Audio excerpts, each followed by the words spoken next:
ከፊት 8 ከኋላ 7 15 ይሆናል። ከ40 ጾም ጋር 55 ቀን ጾም የተባለው ፈጣሪ ሌሎቹን አጽዋማት ሰዎች ናቸው የጾሙት። ይህን ግን ፈጣሪ ስለጾመው በቀንም ረጅም ስለሆነ አብይ ጾም ተብሏል። እንግዲህ ጀምረናል። በሰላም ያስፈጽመን።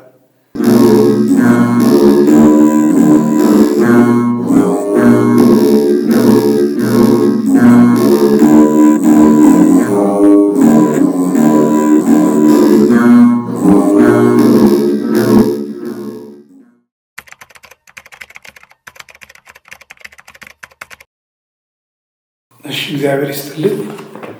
እንኳን ለአብይ ጾም የመጀመሪያው ሳምንት በሰላም በጤና ደረሰን በማለት እንጀምራለን። እንግዲህ ጾም ማለት ከፈጣሪ የተሰጠ ሕግ ሲሆን ክርስቲያን የሆነ ሁሉ ለተወሰነ ጊዜና ሰዓት ከእህል ከውሃ ተከልክሎ የሚቆይ ሲሆን ከስጋ ከቅቤ ከእንቁላል ከእንስሳት ተዋጽኦ የመሳሰሉት ሁሉ ከጡላት መባሌት እንድንጾምባቸው የተወሰኑ የአጽዋማት ሳምንታት እስኪጠናቀቁ ድረስ የምንከለከልበት ሕግ ነው ማለት ነው። እንግዲህ ፍትሐ ነገሥት አንቀጽ 15 ላይ በእንተ አጽዋም የሚል ይህ በዝርዝር ጾም ምን እንደሆነ የጾም ትርጉም ምን እንደሆነ በሰፊው ስለሚያስቀምጥ እንግዲህ ሌላኛው የጾም ዋነኛው ትርጉም ከእህል ከውሃ ከጡላት መባሌት ከመቆጠብ ባሻገር የቤተክርስቲያናችን መሰረት ቅዱስ ያሬድ ጾምን ሲተረጉመው ይጹም ዓይን ይጹም ልሳን እዝኒ ይጹም ሰሚዐ እሱም፣ ዓይን ክፉ ከማየት ጆሮ ክፉ ነገር ከመስማት አንደበትን ክፉ ከመናገር ይቆጠብ ይከልከል። በአጠቃላይ ሰውነት የኃጢአትን ስራ ሁሉ ከመስራት የሚገታበት የሚከለከልበት ማለት ነው። እንግዲህ በዛሬው መዝሙሩ ላይ በይበልጥ ቅዱስ ያሬድ በዘወረደ መዝሙር ላይ ዋናው ደግሞ የጾምን ተርጉሞስ እናገኘዋለን።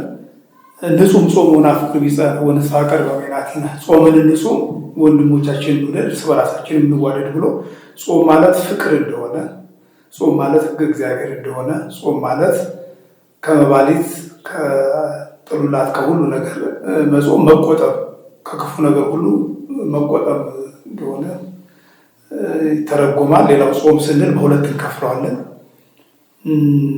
እዚሁ የምናየው የአዋጅ ጾምና የግል ጾም አለ። እንግዲህ የአዋጅ ጾም የምንለው በስውር ሳይሆን በግልጥ ሁሉም ክርስቲያን የሆነ ሁሉ የሚጾመው ጾም ነው። እንግዲህ ይኸው መሰረቱ መጽሐፍ ቅዱሳዊ ነው።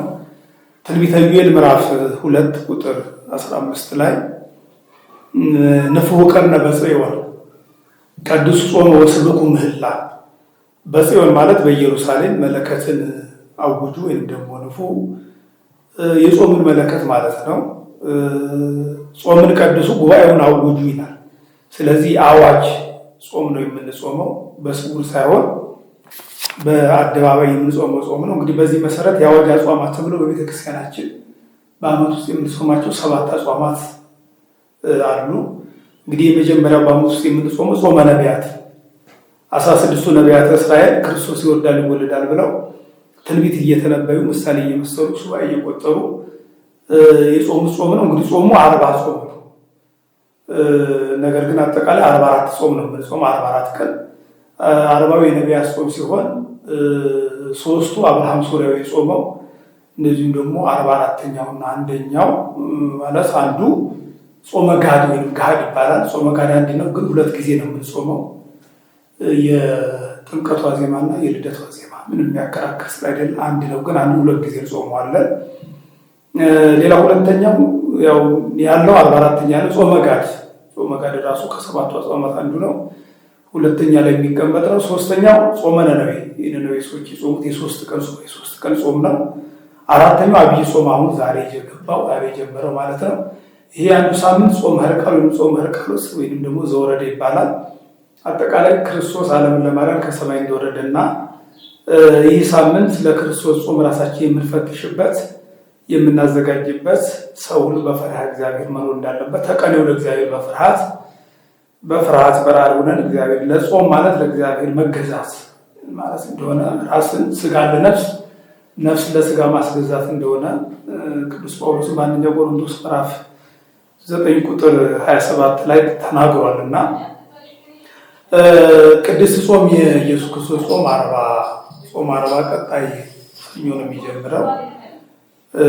ይህ ሳምንት ግን ራሳችን እየጾምን ለጾም ራሳችን የምንፈትሽበት የምናዘጋጅበት ነው። ይኸውም ዘወረደ ብሎ እንግዲህ ቅዱስ ያሬድ 8ቱንም ሳምንታት በድጓው አገልግሎት ምቹ የሆኑ ዘንድ ሰይሟቸዋል።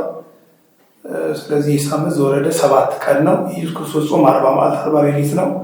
ከፊታችን ደግሞ ሰሙነ ሕማማት 8 ቀን አለ። የክርስቶስን መከራ ሕመም እያሰብን በስግደት በጾም የምናሳልፈው 8 እና 7 ከፊት 8 ከኋላ 7 15 ይሆናል። ከ40ው ጾም ጋር 55 ቀን አጠቃላይ አብይ ጾም ወይም ጾመ ሁዳዴ 55 ቀን የያዘ አብይ ጾም የተባለው ፈጣሪ ሌሎቹን አጽዋማት ሰዎች ናቸው የጾሙት። ይህን ግን ፈጣሪ ስለጾመው በቀንም ረጅም ስለሆነ አብይ ጾም ተብሏል። እንግዲህ ጀምረናል፣ በሰላም ያስፈጽመን።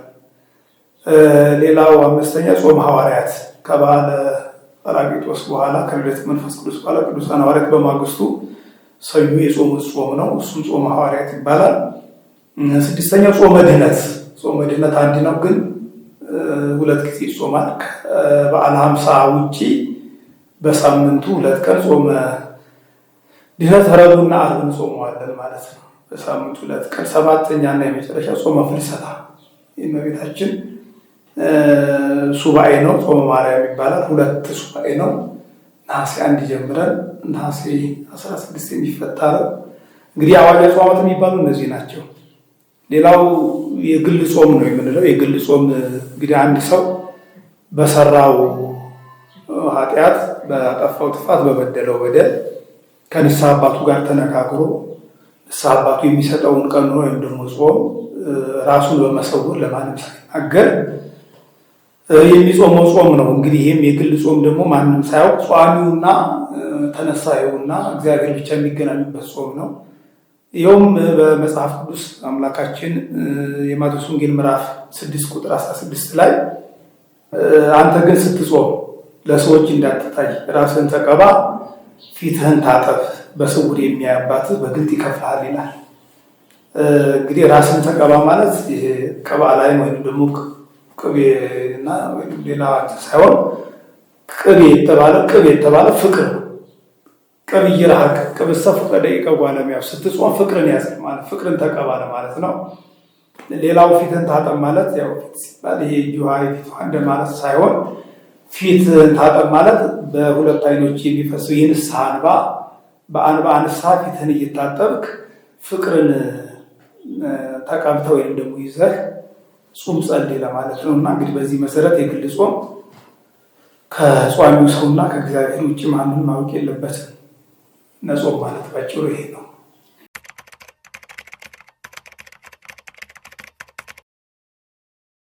እንግዲህ ጾምን ለምን እንጾማለን የሚለው ጾም ያስፈለገበት ትልቁ ምክንያት በጣም ብዙ ምስጢራት አሉት።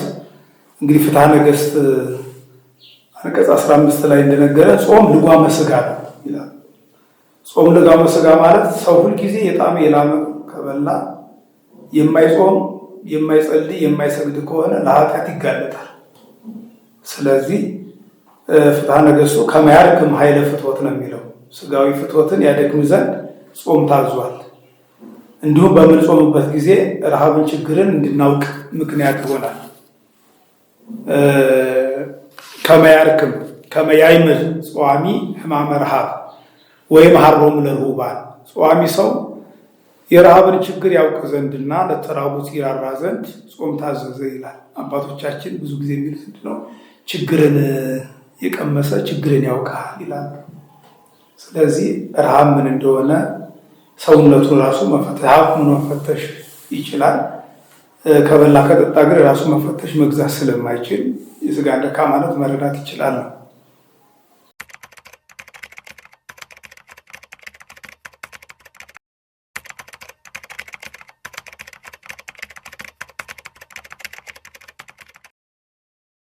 እንግዲህ አሁንም ለዚህ መሰረቱ ፍትሐ ነገሥት ነው። ጾምን የሚጾመው ያው ክርስቲያን ሁሉ ነው። በክርስቶስ ክርስቲያን በወልድ ውልድ መንፈስ ቅዱስ መንፈሳውያን የተባሉ ሀብተ ወልድ ስመ ክርስትና ሕይወተ ልቦናን ያገኙ በአርባ ሰማን ያገኙ የተወለዱ ያው መጾም አለባቸው።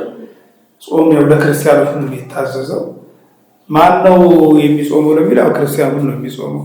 እንግዲህ ከስንት ዓመት ጀምሮ ነው የሚለው? ከ7 ዓመት ነው። አጽዋማቱ 7 ናቸው።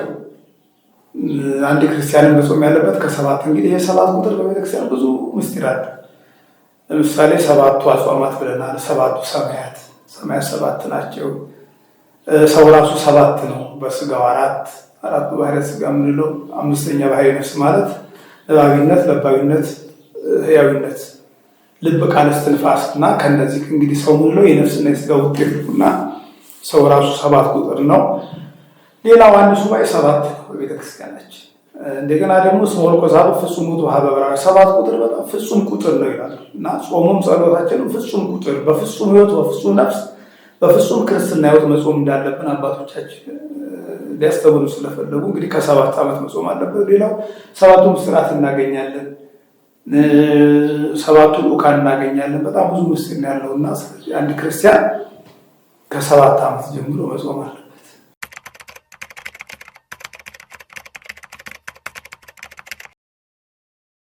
እንግዲህ በጾም ብዙ ጥቅም ማግኘት እንችላለን። ለምሳሌ የመጀመሪያው በጾም መንግስተ ሰማያትን መውረስ እንችላለን። የማቴዎስ ወንጌል ምዕራፍ 5 ቁጥር 6 ላይ ከ10 ብፁዓን አንደኛው ብፁዓን እለ ይርህቡ በእንተ ጽድቅ እስመ እሙንቱ ይጸግቡ፣ ስለ ጽድቅ የሚራቡ፣ ስለ መንፈሳዊ ሕይወት የሚራቡ፣ ስለ ቤተክርስቲያን የሚራቡ፣ ስለ መንግስተ ሰማያት የሚራቡ ማለት የሚጾሙ ማለት ነው። የሚጾሙ እነሱ ይጠግባሉ ይላል። አሁን የረሃብ አጸፋው ጥጋብ ስለሆነ ይጠግባሉ አለ እንጂ መንግስተ ሰማያትን ይወርሳሉ ለማለት ነው። ስለዚህ ጾም ሰማያዊት ኢየሩሳሌም መንግስተ ሰማያትን ያስወርሳል ነው። ሌላው በጾም የታዘዘ እንግዲህ በጾም በሀገር ላይ በዓለም ላይ የታዘዘ መቅሰፍትም ሊሆን ይችላል፣ ወረርሽኝ ሊሆን ይችላል፣ ሊወገድ ይችላል። ይህንኑ ሰዎች የ3 ቀን ቀጠሮ ተሰጥቷቸው ነበር። ግን በዮናስ ስብከት 3 ቀን ስለተመለሱ ስለገቡ ስለተጸጸቱ ከሀገር ያው ከእግዚአብሔር የታዘዘ መዓት መቅሰፍት ተመልሶላቸዋል። ሌላው በጾም ሰይጣን ድል መንሳት ይቻላል። ለምሳሌ ጌታችን ጾም አንዱ ትልቁ ድል ዲያብሎስን ድል ማድረግ ነው። የማቴዎስ ወንጌል ምዕራፍ 4 ከቁጥር 1 ጀምሮ ተጽፏልና ዲያብሎስ በስስት መጣበት፣ በትዕቢት መጣበት፣ በስስት በትዕቢት በፍቅረ ነዋይ የመጣበት። እነዚህ 3ቱ አለስታጣዊ የኃጢአት ራሶች ይባላሉ። ሰይጣን ሰውን ድል የሚያደርገው በእነዚህ በ3 ነገሮች ነው። በስስት፣ በትዕቢት፣ በፍቅረ ነዋይ እና በስስት ሲመጣበት በትዕግስት፣ በትዕቢት ሲመጣበት በትህትና፣ በፍቅረ ነዋይ ሲመጣበት በጸልያ ነዋይ ዲያብሎስን በገዳመ ቆሮንቶስ አምላካችን ድል ስለነሳልን፣ ስለዚህ በጾም ድል ማድረግ ድል መንሳት ይቻላል። ሌላው ጾም ከፈተና ከመከራ ያድናል። ነቢዩ ዳንኤል በጾም በጸሎት ከአንበሳ አፍ ድኗል። ቅዱስ ያሬድ እስመ በጾም ወበጸሎት ኤልያስ ሰማያት አርገ ወገብረ መንፈስ ቅዱስ ማፈ አናብስት ድህነ ይላል። ወዳንኤልኒ ማፈ አናብስት ድህነ፣ ዳንኤል ከአፈ አናብስት ዳነ። ነቢዩ ኤልያስ በእሳት ሰረገላ ወደ ሰማይ አረገ። ስለዚህ ኤልያስ በእሳት ሰረገላ ወደ ሰማይ እንዲያርግ ዮርዳኖስን ከፍሎ የተሻገረው 40 ቀን ከጾመ በኋላ እና በጾም ባህርን መክፈል ይቻላል። ወደ ሰማይ ማድረግ መውጣት ይቻላል። ከአፈ አናብስት መዳን ይቻላል። ሶስና በሐሰት መስክረው በድንጋይ ተቀጥቅጣ እንድትሞት አድርገዋት ነበር። ግን በጾም በጸሎት ድናለች እና መጽሐፈ ሶስና ምዕራፍ 1 ትንቢተ ዳንኤል ምዕራፍ 6 ብናነበው ይህን ይነግረናል። ሌላው በጾም ምስጢር ይገለጣል። ነቢዩ ዕዝራ ሱቱኤል በጾም 40 ቀን ጾሞ አይሁድ ያጠፏቸው ያቃጠሏቸውን 46ቱ መጻሕፍተ ነቢያትን እንደገና ጽፏል። መልአኩ ቅዱስ ዑራኤልም ጽዋዐ እሳት ጽዋዐ ልቦና ዘአስተዩ ዑራኤልን አጠጥቶት ምስጢር ተገልጦለታል። ከመልአኩ ጋር ተነጋግሯልና ጾም ምስጢርን ይገልጣል። ሌላው በጾም ኃጢአት ይሰረያል። ስርየተ ኃጢአት ተስፋ መንግስተ ሰማያት ይገኝበታል። የነነዌ ሰዎች ቅድም እንዳለው በ3 ቀን ኃጢአታቸው ተሰርየዋል፣ ከጥፋት ድነዋል። ኢትዮጵያዊ ሊቅ ቅዱስ ያሬድም ይህንን ሲገልጠው በጾም በጸሎት ይሰረይ ኃጢአት በጾምና በጸሎት ኃጢአት ይሰረያል፣ ኃጢአት ይደመሰሳል ይላል። ሌላው የመጨረሻው በጾም ከእግዚአብሔር ጋር መነጋገር ይቻላል። ለምሳሌ ሙሴ ዘዳግም ምዕራፍ 9 ቁጥር 9 እንዲሁም ዘፍጥረት 34 ላይ ዘተናገሮ ለሙሴ በአምደ ደመና አርአዮ ግብረ ለደብተራ እግዚአብሔር ከሙሴ ጋር 570 ቃላት ተነጋገረ ይላል። ሕጉንም ሰጥቶታልና ሃሌሉያ። በጾሙ በጸሎት ተመጠወ ሙሴ ኦሪት አስሮ ለቃላት ቅዱስ ያሬድ ሀሌ ቅድመ ዓለም የነበረ ዓለምን አሳልፎ የሚኖር ሙሴ ከእግዚአብሔር ጋር ተነጋግሮ 570 ቃላት በደመናው አምድ 10ቱ ቃላት ታቦቱን ጽላቱን ተቀበለ ይላል። ስለዚህ በጾም ከእግዚአብሔር ጋር መነጋገር ነው። ጸሎት ቢል ተናግሮም ስለ እግዚአብሔር ጾም ጸሎት ከእግዚአብሔር ጋር መነጋገር እንደሆነ መጽሐፍ ቅዱስ ይነግረናል። ሌላው በጾም ልመናችን ይፈጸማል፣ ሀሳባችን ሁሉ ይሳካል፣ ያቀድነው ሁሉ ስኬታማ ይሆናል። እስራኤል በጾም የለመኑትን ሁሉ አግኝተዋል። አንደኛ ነገሥት ምዕራፍ 7 ቁጥር 9 ቁጥር 6። እንግዲህ በጾም ይህንን ሁሉ ጥቅም ስለምናገኝ እንጹም ለማለት ነው።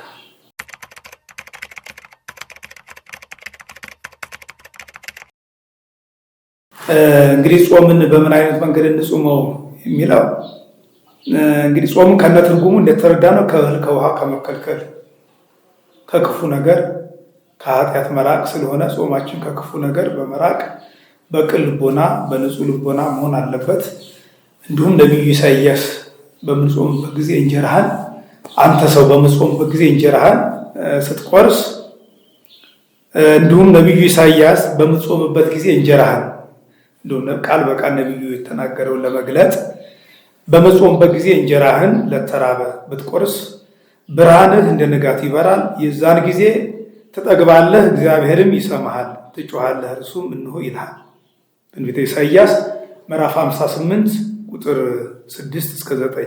እንግዲህ ነቢዩ በተናገረው ባለው መሰረት በጾም ጊዜ የጧት ቁርሳችንን ለድሆች ምንም ለሌላቸው እየሰጠን ሰማያዊ ዋጋ የምናገኝበት፣ ስለዚህ ጾማችን ከምጽዋት ጋር መሆን አለበት። ጾም፣ ጸሎት፣ ምጽዋት እነዚህ አይለያዩ። አምላካችን ወደ ተራራው ወጥቶ ሲያስተምር በእነዚህ በሶስት ምዕራፎች ማቴዎስ ምዕራፍ 5፣ ማቴዎስ ምዕራፍ 6፣ ማቴዎስ ምዕራፍ 7 ላይ ዋና ዋና መሰረት አረስተ ምግባር የሆኑትን ሲነግረን የመጀመሪያው ምጽዋት ነው፣ ሁለተኛው ጸሎት ነው፣ ሶስተኛ ጾም ነው እና እነዚህን በቅደም ተከተል የምናከናውነው ጾሙ ብቻ ይበቃኛል አንልም፣ ጸሎት ከጸለይኩ ብቻ ይበቃኛል አንልም፣ ምጽዋት ከጸለይኩ ሶስቱንም አንድ ክርስቲያን የሚጾም ሰው ይጸልያል፣ የሚጸልይ ሰው ይመጸውታል። እነዚህን ማከናወን ከኛ ይጠበቃልና ስለዚህ ጾማችን ከምጽዋት ጋር ከጾም ጋራ ከጸሎት ጋራ ከሆነ እንግዲህ በረከተ ሥጋ በረከተ ነፍስ እናገኛለን ማለት ነው እና ጾማችን በቅንነት በንጹህ ልብ እንዲሆን ከምጽዋት ጋራ ከጸሎት ጋራ እንዲሆን የበደልነውን ክሰን የቀማነውን መልሰን የተጣልነውን ታርቀን አሁን በጾም ቂም ቋጥሮ በቃል መበደል በእጅ መግደል ካለ ቂም በቀል ካለ እግዚአብሔር አይሰማን። ስለዚህ የተጣላነው ካለ ለሩቅ ሀገር እንኳን ከሆነ ስልክ ደውለን ይቅር በለኝ ብለን ይቅርታ መጠየቅ አለ። ይቅርታ ልብ ይዘን ነው መጾም መጸለይ ያለብን። አለበለዚያ ግን በቂም በቀል ከሆነ የምንጸልየው ጸሎት እግዚአብሔር አይሰማንም። ስለዚህ ወደ እግዚአብሔር መመለስ፣ ንጹህ ልብ ንጹህ ሕሊና ይዘን ልንጾም ልንጸልይ ይገባል እላለሁ።